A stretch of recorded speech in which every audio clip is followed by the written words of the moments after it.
Nina Viva Yuliani, mahasiswi Prodi Perencanaan Wilayah dan Kota Universitas Jember dengan NIM 2019-1050-1024. Di sini, saya akan mempresentasikan tugas resum materi pada pertemuan ketiga mata kuliah kependudukan. Pada poin pembahasannya di sini ada 3 lingkup materi. Yang pertama ada pengantar kependudukan, yang kedua konsep demografi, dan yang ketiga pengantar geografi kependudukan.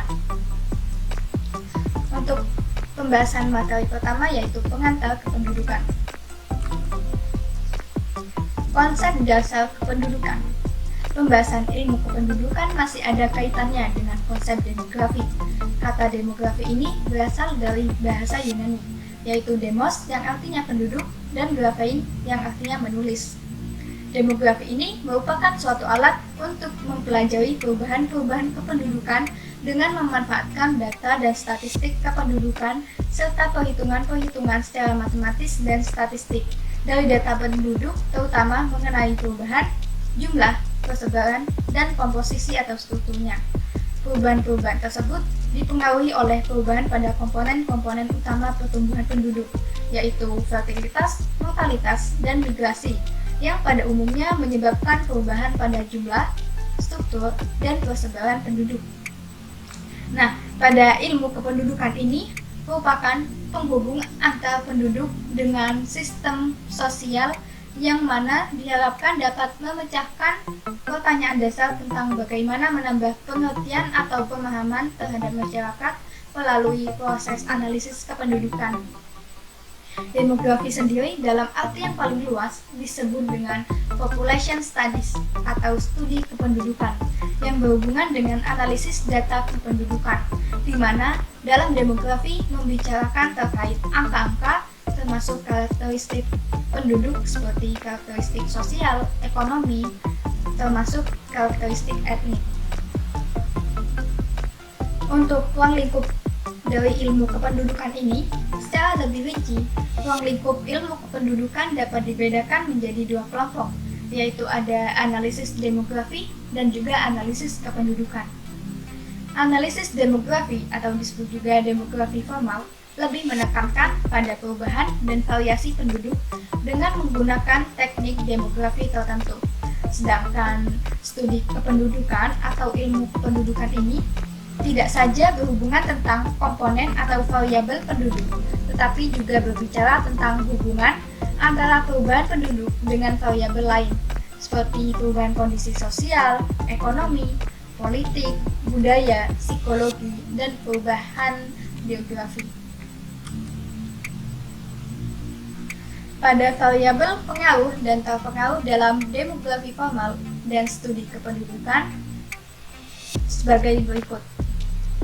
Di mana pada tabel ini dilihat bahwa yang pertama, dengan tipe studi demografi formal, variabel pengaruhnya yaitu variabel demografis yang meliputi komposisi umur, tingkat kelahiran, komposisi umur migran masuk, dan mortalitas. Sedangkan variabel pengaruhnya yaitu variabel demografis juga yang meliputi tingkat kelahiran, komposisi umur, tingkat kelahiran seluruh penduduk, dan komposisi umur penduduk. Sedangkan pada tipe studi yang kedua ada studi kependudukan contoh tipe 1 dengan variabel pengaruhnya yaitu variabel non-demografis yang meliputi faktor sosiologis dan faktor ekonomi, dengan variabel terpengaruhnya yaitu variabel demografis yang meliputi tingkat kelahiran, migrasi keluar, dan tingkat kematian. Dan yang terakhir ada tipe studi kependudukan contoh tipe 2 dengan variabel pengaruhnya yaitu variabel demografis yang meliputi tingkat kelahiran, migrasi masuk, dan tingkat kematian. Sedangkan pada variabel terpengaruhnya yaitu variabel non-demografi yang meliputi kebutuhan pangan, kemiskinan, dan pertumbuhan ekonomi. Adapun beberapa tujuan dalam mempelajari ilmu kependudukan ini antara lain sebagai berikut. Yang pertama ada memahami kuantitas penduduk di suatu wilayah. Yang kedua, untuk memahami perkembangan penduduk di suatu wilayah. Yang ketiga, memahami perbedaan perbandingan dan perbedaan penduduk antar wilayah. Yang keempat, memahami penyebab perkembangan penduduk seperti fertilitas, mortalitas, dan migrasi penduduk. Yang kelima, memahami komposisi atau distribusi penduduk di suatu wilayah. Yang keenam, memahami cara menghitung tingkat penduduk, pertumbuhan penduduk. Yang ketujuh, memahami persebaran penduduk menurut wilayah. Yang kedelapan, memahami perkembangan tingkat pertumbuhan penduduk dari waktu ke waktu. Yang kesembilan, memahami perkembangan dan kondisi ketenagakerjaan di suatu daerah dari waktu ke waktu. Yang kesepuluh, memahami hubungan sebab akibat antara perkembangan penduduk dengan berbagai aspek lain seperti aspek sosial, ekonomi, budaya, dan yang lainnya. Yang ke-11, memahami keterkaitan antara variabel demografi. Dan yang terakhir ada memahami pertumbuhan penduduk pada masa yang akan datang dan berbagai kemungkinan serta konsekuensinya. Adapun kegunaan dalam mempelajari ilmu kependudukan ini sangatlah penting, baik itu bagi lembaga pemerintah, lembaga swasta, maupun kalangan masyarakat. Pentingnya mempelajari ilmu kependudukan dan juga manfaatnya ini dapat dilihat dari pidato kenegaraan Presiden Soeharto pada tahun 1983, di mana bunyinya yaitu sebagai berikut.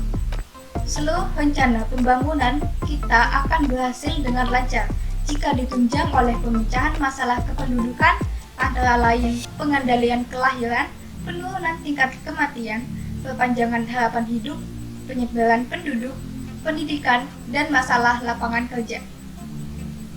Di mana pada isi pidato tersebut menandakan bahwa pemerintah sudah sangat menyadari bahwa masalah kependudukan yang dihadapi oleh bangsa Indonesia perlu diatasi untuk mencapai cita-cita pembangunan bangsa, yaitu masyarakat yang makmur dan sejahtera.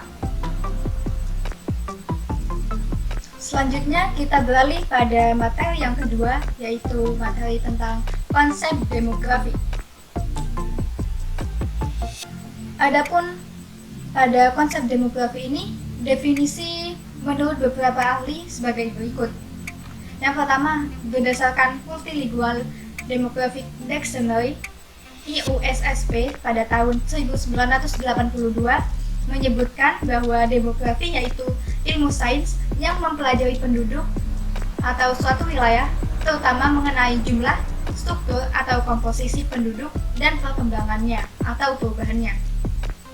Yang kedua, menurut Philip M. Hauser dan Dudley Dukchan pada tahun 1959 menyebutkan bahwa demografi merupakan suatu ilmu yang mempelajari jumlah, persebaran teritorial, dan komposisi penduduk serta perubahannya dan sebab-sebab perubahan itu, yang biasanya timbul karena fertilitas, mortalitas, gerak teritorial atau migrasi, dan mobilitas sosial atau perubahan status. Yang ketiga, menurut Mantra pada tahun 2003 menyebutkan bahwa demografi mempelajari struktur dan proses penduduk di suatu wilayah. Struktur penduduk ini meliputi jumlah, persebaran, dan komposisi penduduk. Adapun ruang lingkup pada demografi ini dapat dilihat pada gambar yang di sebelah kiri ini, di mana penggunaan demografi di kehidupan sangatlah luas. Demografi bisa digunakan secara bersama-sama dengan keilmuan lainnya, seperti kesehatan, geografi, hukum, ekonomi, psikologi, sosiologi, dan keilmuan yang lainnya. Sehingga ilmu demografi ini implementasinya disebut dengan interdisiplin atau interdisciplinary science. Untuk manfaat dalam mempelajari demografi ini sebagai berikut. Yang pertama ada mempelajari jumlah, komposisi, dan distribusi penduduk serta perubahannya di suatu daerah tertentu.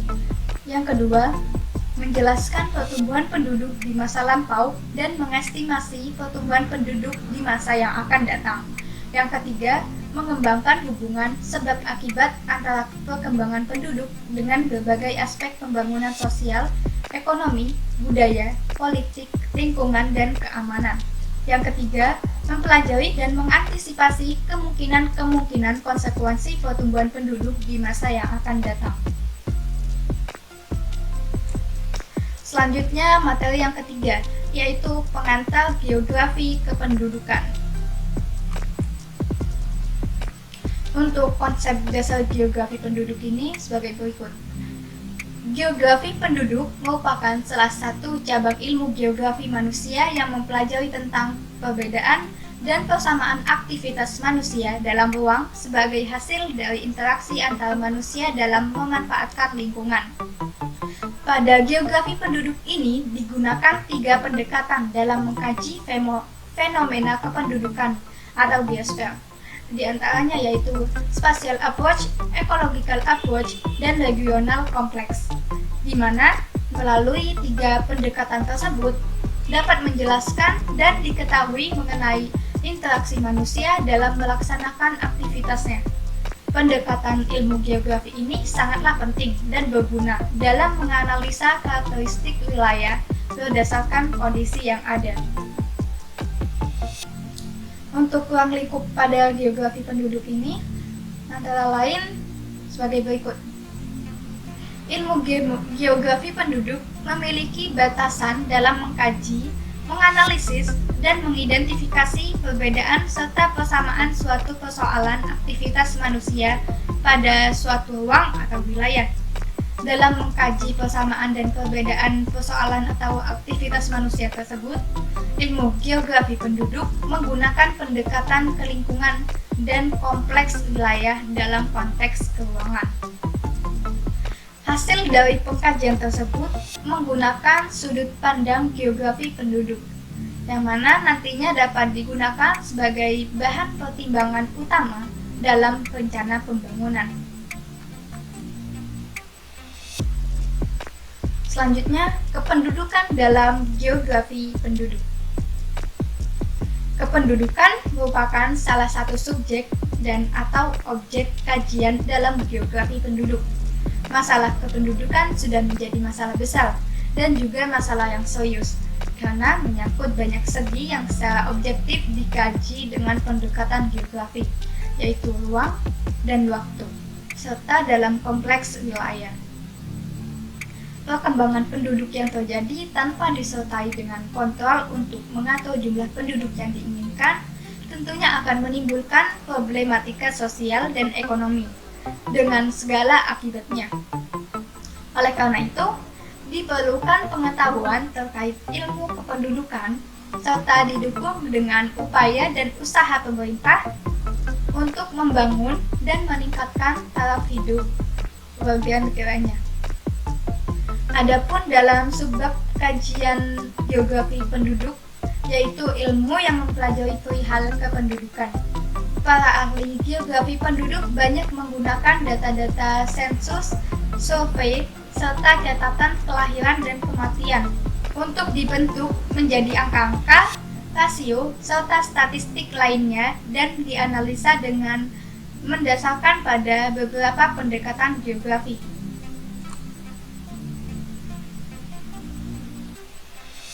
Untuk sumber data dalam geografi penduduk ini terdiri dari 1.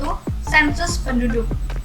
Sensus ini merupakan perhitungan jumlah penduduk, ekonomi, dan sebagainya yang dilakukan oleh pemerintah dalam jangka waktu tertentu. Biasanya, sensus penduduk ini dilaksanakan pada tahun yang berakhiran 0 atau 10